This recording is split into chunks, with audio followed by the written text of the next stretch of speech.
सो hey guys रवीन you watching Ravi on demand.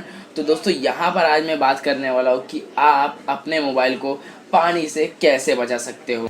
Wait a minute. Who are you? मतलब पानी से ख़राब होने से कैसे बचा सकते हो। दोस्तों जैसे कि आपको पता है बारिश के मौसम में मोबाइल बहुत ख़राब होते हैं पानी से भीग कर, और बारिश ना भी हो तो कहीं मोबाइल पानी के अंदर गिर जाए तो हम कैसे बचा सकते हैं। ऐसा होता है कि मोबाइल जब पानी के अंदर गिर जाता है तो बहुत लोग सोचते हैं कि अब तो मोबाइल ख़राब हो गया, अब हम मोबाइल को रिकवर नहीं कर सकते, मोबाइल को रिपेयर नहीं कर सकते, और हमें जाकर देना पड़ता है मोबाइल के सर्विस सेंटर पे मोबाइल को ठीक करने के लिए। लेकिन ऐसा कुछ नहीं है दोस्तों। यहाँ पर मैं आपको एक टिप देने वाला हूँ जिससे आपका मोबाइल अगर पानी में गिर गया हो तो आपका मोबाइल बिल्कुल ठीक हो जाएगा। आपको कुछ नहीं करना, सिर्फ छोटा सा सिंपल सा तरीका है, उसको आपको अप्लाई करना है, आपका मोबाइल बिल्कुल ठीक हो जाएगा। तो दोस्तों जब मोबाइल पानी में गिरता है या फिर बारिश में ही मोबाइल के अंदर पानी चला जाता है तो मोबाइल में शॉर्टिंग होती है। तो ये शॉर्टिंग कैसे होती है सबसे पहले तो मैं आपको वो समझा देता हूँ, फिर आपको आगे समझने को मदद आएगी। तो दोस्तों यहाँ पर क्या होता है, जब मोबाइल के अंदर आप देखोगे तो मोबाइल के अंदर मदरबोर्ड होते हैं हरे हरे, जैसे कि आप ये देख सकते हो। तो इसके अंदर जो छोटे छोटे कंपोनेंट होते हैं वो कंपोनेंट के अंदर ना वोल्टेज सप्लाई होता रहता है प्लस माइनस के अंदर। तो ऐसे ऐसे वोल्टेज सप्लाई होता है। तो यहाँ पर क्या होता है, जो बारिश की बूंद होती है या फिर कोई पानी जो अगर मदरबोर्ड के अंदर आ जाता है, तो आपको तो पता ही है कि water is a good conductor. तो पानी भी गुड कंडक्टर है इलेक्ट्रिसिटी का। इसलिए जब पानी मदरबोर्ड में टच होता है तो मदरबोर्ड का जो कंपोनेंट होते हैं उसमें थोड़े वोल्टेज इधर उधर हो जाते हैं और वहीं पर आपका मदरबोर्ड शॉर्ट हो जाता है और जल जाता है। तो आपका मोबाइल वहीं पे ख़राब हो जाता है। फिर आपको नॉर्मली मोबाइल रिपेयरिंग शॉप में देना पड़ता है या फिर सर्विस सेंटर में देना पड़ता है।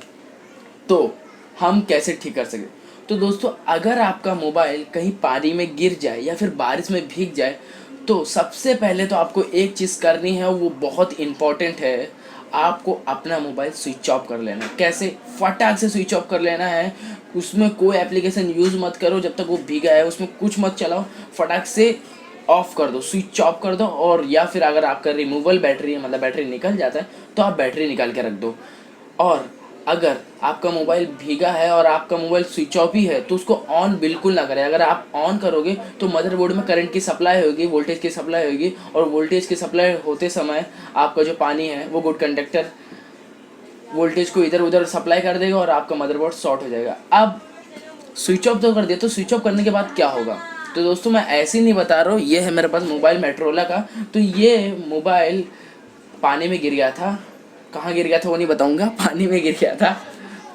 तो पानी में गिरने के बाद यहाँ पर क्या करना है आपको, यहाँ पर आपको जब आप मोबाइल स्विच ऑफ कर लोगे तो आपको चावल तो पता है, राइस, तो उसके बाल्टी के अंदर आपको ये वाला मोबाइल एक दिन के लिए रख देना है, अंदर दबा के घुसा कर रख दो। उससे क्या होगा कि जो राइस होता है, चावल मतलब, वो ना पानी ऑब्जर्व करने के लिए अच्छा होता है, मतलब वो पानी फटाक से ऑब्जर्व कर लेता है। तो आपको ये ट्रिक मालूम भी होगा, आपने कहीं ना कहीं सुना भी होगा, लेकिन मैं सोचा थोड़ा बारिश का मौसम आ रहा है तो मोबाइल बहुत लोग का भीग के ख़राब हो सकता है, तो मैंने सोचा ये ट्रिक आपको बता दूँ। तो अगर आपका मोबाइल पानी में भीग चुका है तो उसको फटाक से स्विच ऑफ करो, और जो स्विच ऑफ मोबाइल है उसको चालू मत करना, वरना वोल्टेज का सप्लाई होके शॉर्ट भी हो सकता है। तो उसको क्या करना है, चावल की बोरी में या फिर चावल जिसमें आप रखते हो डब्बे में, बोरी में, उसके अंदर आपको दबा के एकदम अंदर रख देना है।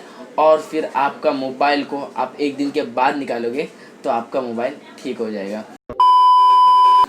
तो ये ऐसा क्यों होता है वो भी बता देता हूँ। जैसे कि आपको पता है राइस जो चावल होता है वो पानी को फटाक से अब्जॉर्ब करता है, तो जो भी आपके अंदर का मोबाइल का पानी होगा वो फटाक से खींच लेगा और आपका मोबाइल ठीक हो जाएगा। और जब पानी नहीं रहेगा मदरबोर्ड में तो शॉर्ट होने का चिंता ही नहीं है। लेकिन आपको एक दिन तक रखना होगा मोबाइल को, कौन सा भी मोबाइल हो, छोटे से छोटा बड़े से बड़ा।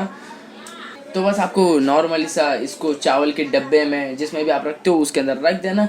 हाँ, एक बात का ध्यान रखना, इसको पूरा एक दिन के लिए रखना। 2 दिन रखना होगा तो 2 दिन भी रख सकते हो, लेकिन मिनिमम एक दिन रखना है। एक दिन रखने के बाद चावल इसका पानी अब्जॉर्ब कर लेगा, फिर आप उसको एकदम नॉर्मली चला सकते हो, एकदम नए नवेले मोबाइल की तरह। तो इससे आपका मोबाइल को कुछ नहीं होगा, कुछ हार्म नहीं पहुँचेगा, और आपका मोबाइल पहले जैसा एकदम फर्स्ट क्लास हो जाएगा।